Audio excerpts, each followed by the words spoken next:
Welcome welcome back to the another lecture.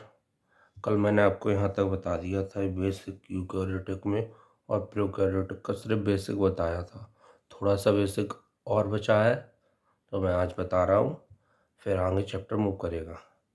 तो हमने यहाँ तक तो समझ लिया था, लास्ट स्लाइड ये थी प्रोकैरियोटिक और यूकैरियोटिक में डिफरेंस कर लिया था। प्रोकैरियोटिक के बारे में देख लिया था अच्छे से, अब एक बार यूकैरियोटिक के बारे में देखते हैं। तो ये जो यूकैरियोटिक की बात है ये आपका यूकैरियोटिक की बात है। यूकैरियोटिक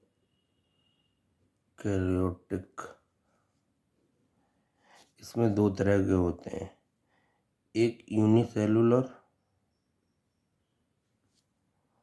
और एक मल्टी सेलुलर।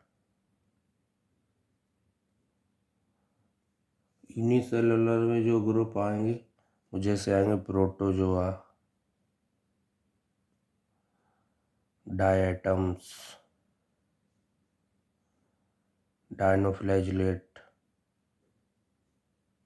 ये यूनिसेलुलर हैं पर यूकैरियोटिक हैं। और मल्टी सेलुलर में आएंगे प्लांटाई, फंजाई और एनिमेलिया।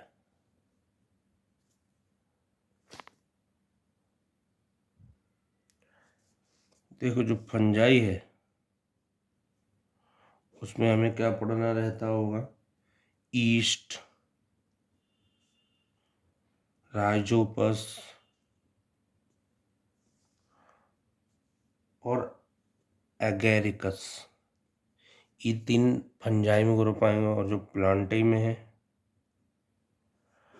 उसमें एलगी, नीम, पाइनस वगैरह। जो एनिमेलिया में है उसमें हाइड्रा, पिला, टेपवर्म और राउंडवर्म। ये यूकैरियोटिक का बेसिक स्ट्रक्चर है। अब हम समझते हैं कुछ टर्म्स को, जैसे जीन क्या है, क्रोमैटिन क्या है और क्रोमोसोम क्या है। अब इसको देखते हैं। जीन, क्रोमैटिन, क्रोमोसोम को समझने से पहले हमें डीएनए समझना पड़ेगा। डीएनए क्या होता है? डीएनए थ्रेड लाइक स्ट्रक्चर होता है, थ्रेड लाइक स्ट्रक्चर, और न्यूक्लिक एसिड होता है। एक्ट एज जेनेटिक मटेरियल, और ये जेनेटिक मटेरियल की तरह एक्ट करता है। जीन समझते हैं। जैसे मान लो ये डीएनए है, ये इतना लंबा डीएनए है। मान लो ये G1 है, ये G2 है, ये G3 है। ये जीन 1 हो गई, ये जीन 2 हो गई, ये जीन 3 हो गई।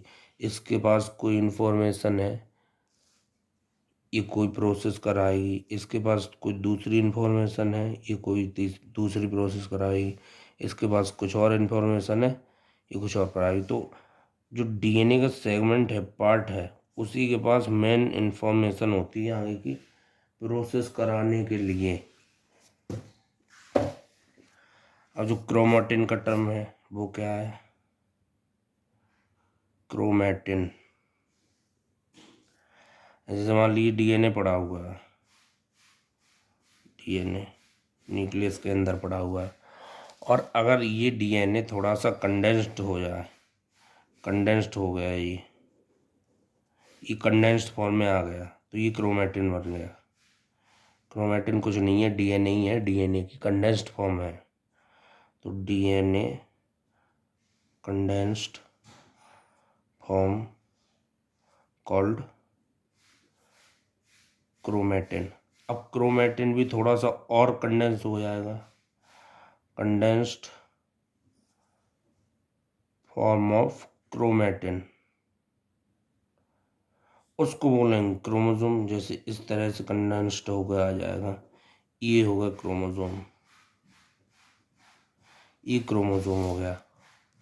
और ये डीएनए था यहाँ ऐसे, ये डीएनए अब हल्का सा ये कंडेंस्ड होने लगा, यहाँ ज़्यादा कंडेंस्ड हो गया और इसने क्रोमोसोम की शेप ले ली ऐसे करके।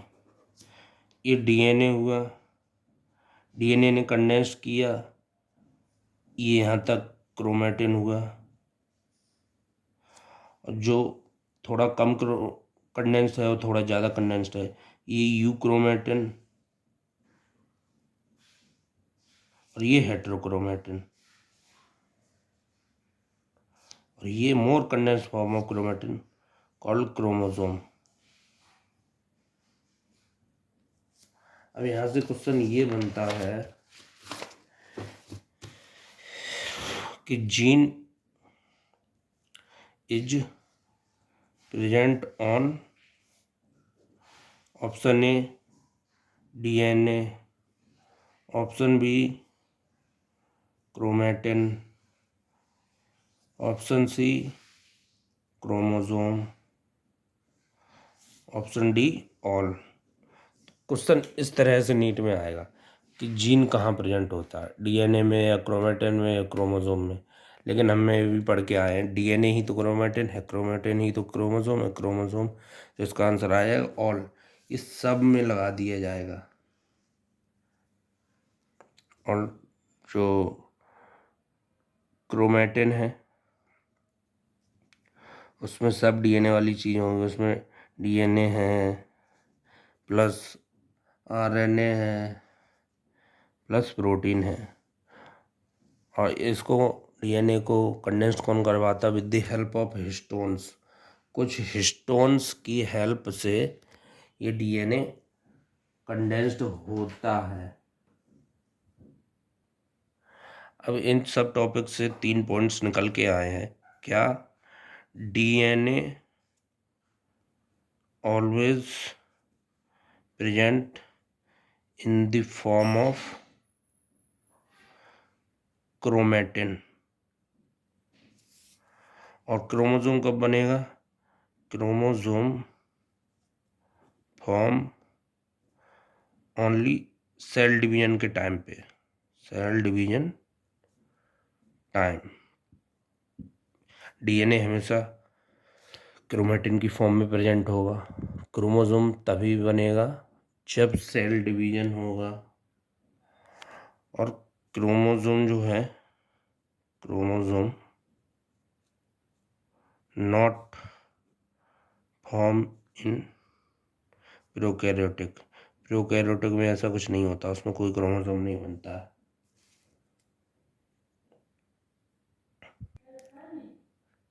अब जो बेसिक था प्रोकैरियोटिक क्या है, यूकैरियोटिक क्या है, उसके डीएनए कैसा होता है, क्रोमोसोम होता है नहीं होता, ये सब कवर हो गया। जो बेसिक था, बिल्डअप बनाना था जो चैप्टर का, वो बन चुका है। अब हम प्रोकैरियोटिक और यूकैरियोटिक समझ सकते हैं, क्योंकि हमने अब इतना जान लिया है प्रोकैरियोटिक क्या है, यूकैरियोटिक क्या। अब हम इनको डिटेल में स्टार्ट कर सकते हैं। पहला पार्ट ये रहेगा प्रोकैरियोटिक, दूसरा पार्ट ये रहेगा यूकैरियोटिक। ये 3-4 लेक्चरों में कवर हो जाएगा, ये भी 3-4 लेक्चरों में कवर हो जाएगा। तो सबसे पहले हम स्टार्ट करते हैं प्रोकैरियोटिक। प्रोकैरियोटिक पहली बात, इसमें सभी बैक्टीरिया आते हैं।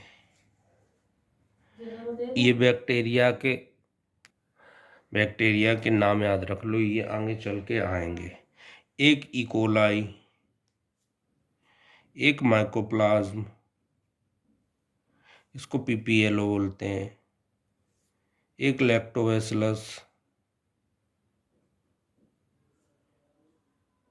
और एक एनावीना जो कि साइनोबैक्टीरिया है। नोस्टॉक भी साइनोबैक्टीरिया है, स्पाइरुलिना भी साइनोबैक्टीरिया है। अब देखते हैं, ये नाम आप याद कर लो, ये बहुत काम आएंगे। इतने नाम तो बैक्टीरिया को आपके याद होने चाहिए। इकोलाई, माइकोप्लाज्म, लैक्टोबैसिलस, एनामिना, नॉस्टॉक, स्पाइरुलिना, ये सब साइनोबैक्टीरिया है। साइनोबैक्टीरिया में 3 नाम याद कर लो, ये एनामिना, नॉस्टॉक और स्पाइरुलिना। ये आप स्लाइड अच्छे से देखिए ताकि आप नोट कर सकें। अब कुछ बेसिक पॉइंट जान लेते हैं प्रोकैरियोटिक के बारे में। ये बेसिक पॉइंट है। बेसिक पॉइंट क्या है? ये प्रेजेंट होते हैं मोनारा किंगडम में।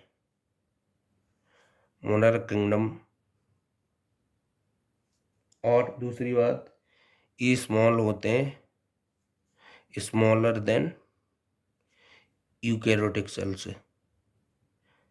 यूकैरियोटिक सेल का साइज बड़ा होता है, प्रोकैरियोटिक सेल का साइज छोटा होता है। ये होता है 3 से 5 माइक्रोमीटर का साइज बैक्टीरिया का। और इसमें भी सबसे स्मॉल होता है माइकोप्लाज्म, पीपीएल। इसका साइज होता है 0.1 से 0.3 माइक्रोमीटर। और इनके पास वेल डिफाइंड न्यूक्लियस एब्सेंट होता है,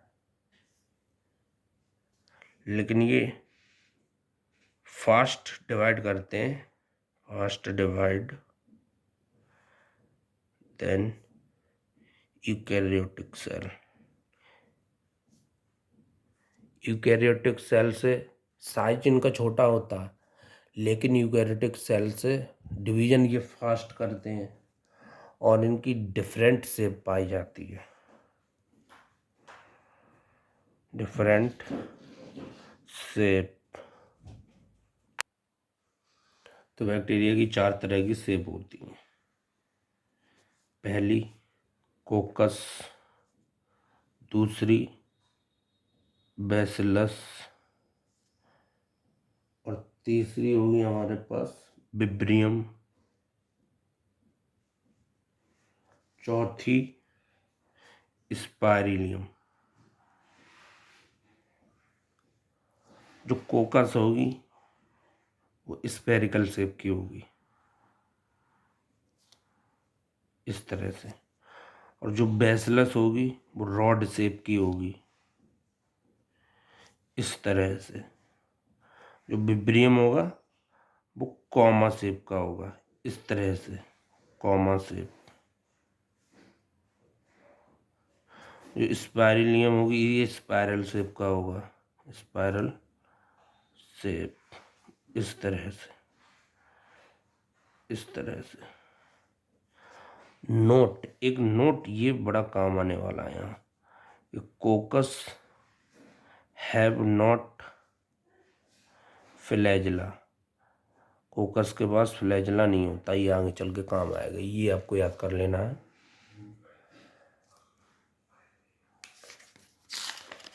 अब आगे चलते हैं।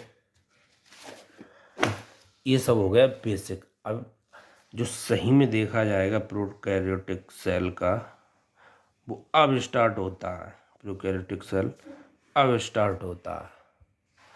मान लो ये कोई प्रोकैरियोटिक सेल है, मैं इतने बड़े में बनाता हूँ। ये प्रोकैरियोटिक सेल है, ये ठीक है। ये क्या है? Prokaryotic cell. ये आउटर लेयर होगी, इसको बोलेंगे ग्लाइकोकैलिक्स, ग्लाइकोकैलिक्स। फिर एक अंदर होगी सेल वॉल ग्लाइकोकैलिक्स के अंदर, इसको बोलेंगे सेल वॉल। फिर उसके अंदर होगी सेल मेम्ब्रेन,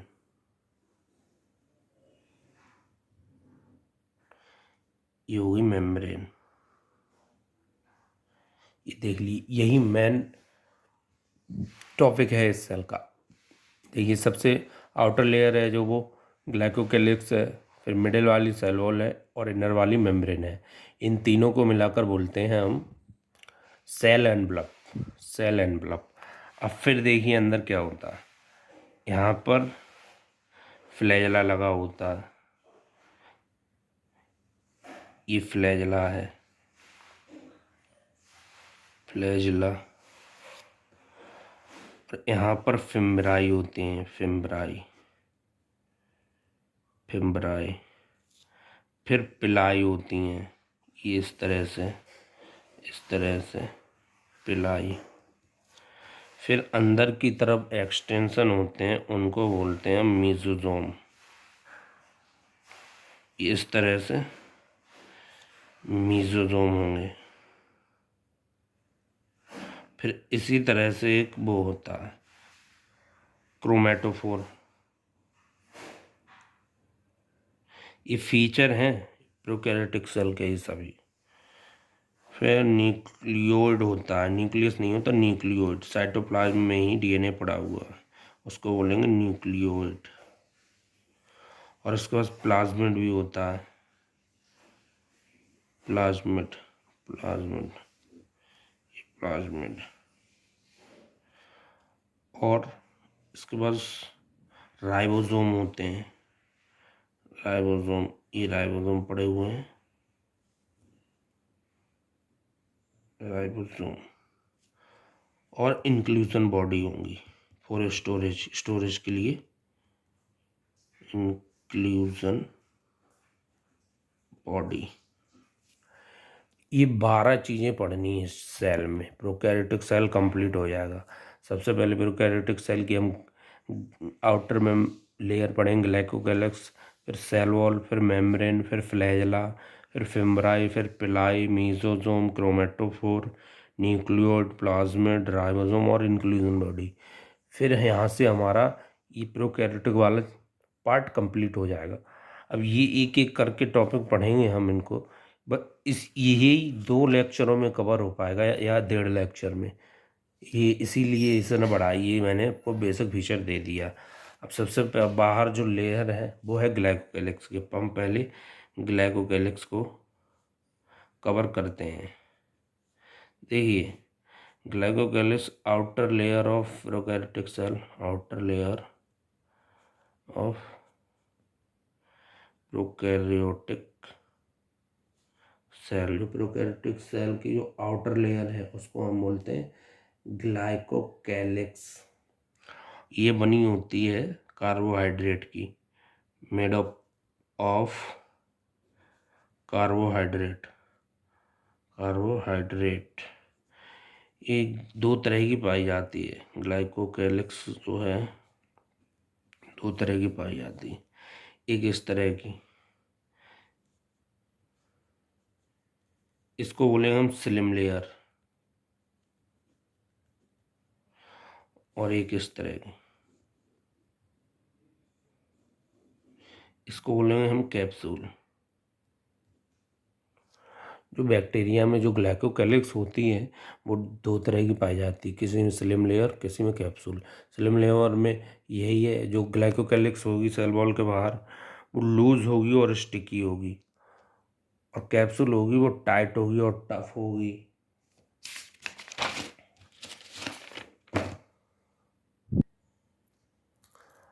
अब ग्लाइकोकैलिक्स हो गया। दूसरी है सेल वॉल। जो प्रोकैरियोटिक सेल की सेल वॉल है, प्रोकैरियोटिक सेल की सेल वॉल, ये बनी होती है पेप्टाइडोग्लाइकन की, पेप्टाइडोग्लाइकन की। जो प्रोकैरियोटिक सेल की सेल वॉल है वो केमिकली बनी होती है पेप्टाइडोग्लाइकन की। अब हम देखेंगे स्ट्रक्चर पेप्टाइडोग्लाइकन का, ये क्या है क्या नहीं है। तो बेसिकली होता क्या है पेप्टाइडोग्लाइकन में, पेप्टाइडोग्लाइकन में नन सेलुलोज कार्बोहाइड्रेट होता है। अब इस लाइन का मतलब क्या है, नन सेलुलोज कार्बोहाइड्रेट, मतलब कार्बोहाइड्रेट तो होता है पर वो नन सेलुलोज होता है, उसमें सेलुलोज नहीं होता, प्लस अमीनो एसिड। पेप्टाइडोग्लाइकन में नन सेलुलोज कार्बोहाइड्रेट होता है और अमीनो एसिड, इसी की बनानी होती है। एक नोट बड़ा काम आएगा यहाँ, नोट ये है, all bacteria have cell wall. सभी बैक्टीरिया के पास सेल वॉल होता है एक्सेप्ट एक को छोड़ के, वो है माइकोप्लाज्म। Mycoplasma PPLO. यहाँ से क्वेश्चन बन सकता है क्योंकि सभी बैक्टीरिया के पास सेल वॉल है, एक यही इकलौता बैक्टीरिया ऐसा जिसके पास नहीं। अब देखते हैं हम सेल वॉल के रोल ऑफ सेल वॉल। पहला रोल ये है, ये प्रोवाइड करता शेप टू द सेल, और ये सेल वॉल का स्ट्रक्चर रिजिड बनाता है। सेल वॉल स्ट्रक्चर जो है रिजिड कर देता है। तीसरा, ये प्रिवेंट करता है, प्रिवेंट फ्रॉम बर्स्टिंग, ये सेल को फटने से बचाता है, और कोलैप्सिंग। चौथा, ये प्रिवेंट करता है फ्रॉम मैकेनिकल डैमेज से, मैकेनिकल डैमेज से। ये इसका रोल हो गया। 4 रोल हैं इसके। प्रोवाइड करता है shape to the cell, cell wall का स्ट्रक्चर रिजिड बनाता है, प्रिवेंट फ्रॉम बर्स्टिंग और कोलैप्सिंग, और प्रिवेंट करता है मैकेनिकल डैमेज से। अब हम देखते हैं स्ट्रक्चर क्या होता है सेल वॉल का। Structure of cell wall.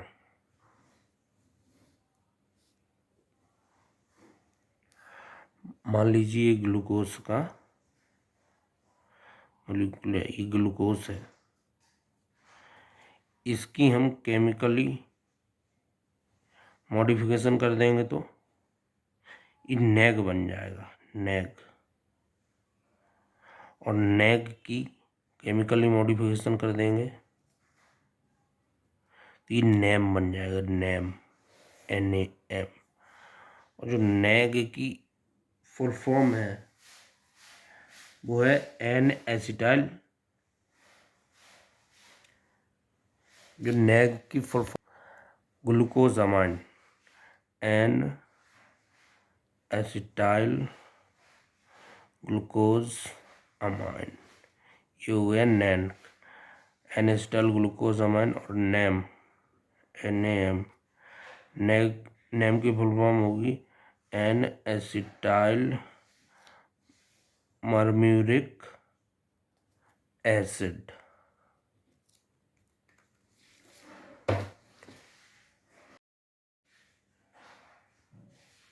अब मान लो ये आपका नेग है, ये नेम है, ये नेग है, ये नेम है, ये नेग है, ये नेम है, नेग नेम, नेग नेम, नेग नेम, नेग नेम, नेग नेम, नेग नेम, नेग नेम, नेग और नेम। अब ये अमीनो एसिड की चेन होगी, नेग से जुड़ी होगी, ये नेग से भी जुड़ी होगी अमीनो एसिड की चेन, नेग से भी जुड़ी होगी, नेम से भी जुड़ी होगी। ऐसे ही करके सारे नेग और नेम में अमीनो एसिड की चेन जुड़ी होगी।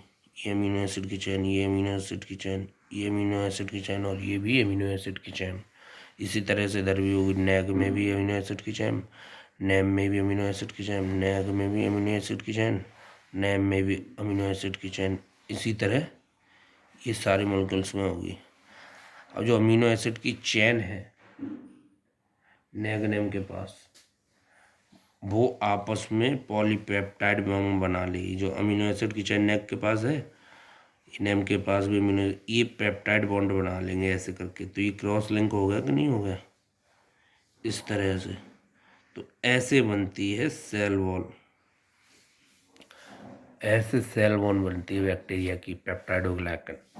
इसी को हम पेप्टाइडोग्लाइकन बोलते हैं। तो peptidoglycan, NAG plus name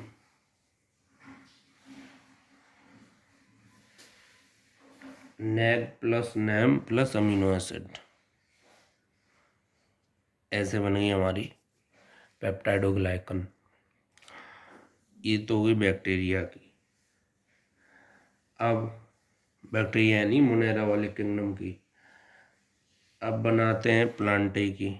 Plantae में होता है सेलुलोज की सेल वॉल, किसकी? सेलुलोज की।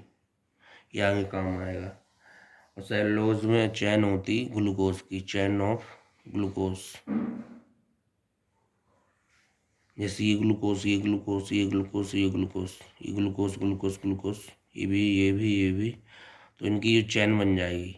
ये ग्लूकोज की चैन बन के सेलुलोज बन जाएगी। ये प्लांट में होगा। और जो फंजाई होता है, फंजाई, उसमें सेल वॉल होती है काइटिन की। काइटिन के स्ट्रक्चर में ऐसा आएगा, ये नेग है, ये नेग है, ये नेग है, ये नेग है, नेग नेग नेग नेग नेग नेग नेग नेग। इस तरह से नेग नेग में चेन बन जाएगी, तो उसको बन जाएगी काइटिन।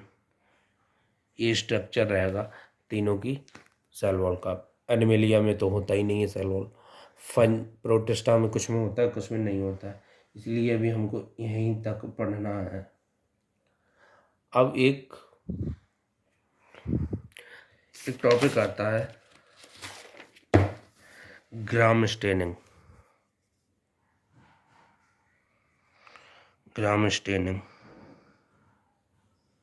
ये साइंटिस्ट थे ग्राम, जिन्होंने एक प्रोसेस दिया था, प्रोसेस जिसमें इन विच स्टेन करते हैं बैक्टीरिया को। बैक्टीरिया को किस लिए स्टेन कर सकते हैं? ताकि वो देख सके, फॉर विजिबल। मान लो ये एक स्लाइड ली, ये बैक्टीरिया रख दिए, बैक्टीरिया रख दिए, बैक्टीरिया रख दिए, और हमने स्टेनिंग कर दी, कलर दे दिया। कलर कौन सा दिया हमने? इसमें कलर देते हैं violet, crystal violet, crystal violet. जिससे क्या हुआ? जिससे ये हुआ, सभी बैक्टीरिया ने वो कलर ले लिया, सभी बैक्टीरिया ने कलर ले लिए, तो ऐसे देखने लगे, ऐसे देखने लगे। फिर दोबारा डी स्टेनिंग करी, हटा दिया डी स्टेनिंग, तो कुछ बैक्टीरिया ने वो कलर रखा और कुछ बैक्टीरिया ने लूज कर दिए। जैसे ये बैक्टीरिया, इसने रखा कलर, ये है इसने रखा, इसने छोड़ दिया, इसने रखा, इसने छोड़ दिया, इसने रखा, इसने छोड़ दिया, इसने रखा, इसने छोड़ दिया, और इसने रखा। तो स्टेनिंग में क्या हुआ? पहले हम कलर देते हैं बैक्टीरिया को, क्रिस्टल वायलेट वाला, फिर वो टेक कर लेते हैं, फिर डी स्टेनिंग करते हैं, फिर लूज कर देते हैं। कुछ लोग, कुछ बैक्टीरिया लूज कर देते हैं, कुछ रखते हैं। जो लूज कर देते हैं उनका नाम दिया ग्राम नेगेटिव, और जो लूज नहीं करते हैं, अपने पास रखते हैं वो स्टेनिंग को, उसको बोलते हैं ग्राम पॉजिटिव। अब ग्राम पॉजिटिव बैक्टीरिया कौन से होते हैं? ग्राम पॉजिटिव बैक्टीरिया के आप एग्जाम्पल याद कर लीजिए। जो ग्राम पॉजिटिव बैक्टीरिया होते हैं उसका है एक लैक्टोबैसिलस, दूसरा क्लोस्ट्रीडियम, क्लोस्ट्रीडियम। और इन बैक्टीरिया के अदर फीचर भी होंगे।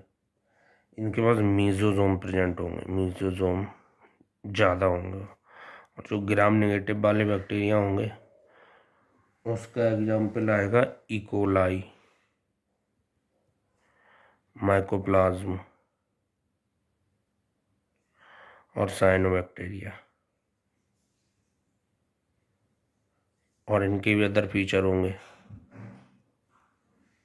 इनका अदर फीचर क्या होगा? इनके पास पिलाई होंगे, इनके पास पोरेंस होंगे। ये अदर फीचर होंगे किसके? ग्राम नेगेटिव वाले के। तो हम आज हमने क्या प्रोकैरियोटिक सेल में देख लिया है, ये टॉपिक पूरे कवर किए हैं। ग्लाइकोकैलिक्स देख ली, आउटर लेयर, सेल वॉल देख ली। अब कल से देखेंगे हम सेल मेम्ब्रेन। आज के लिए इतना ही। और ये तीनों टाइप मिला करके बनाते हैं क्या, सेल एनवलप। Cell envelope. तो अब हम नेक्स्ट चैप्टर में पढ़ेंगे आगे के टॉपिक, जैसे पिलाई है, फिम्ब्राई है, फ्लैजेला है, मीजोजोम है, क्रोमेटोफोर है, ये आगे देख लेंगे। आज के लिए इतना ही। आज की मैं आपको स्लाइड दिखा देता हूँ।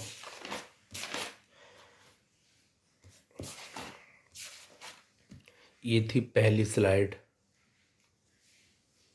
ये वाली। ये दूसरी स्लाइड, ये तीसरी स्लाइड, ये चौथी स्लाइड, ये पांचवी स्लाइड,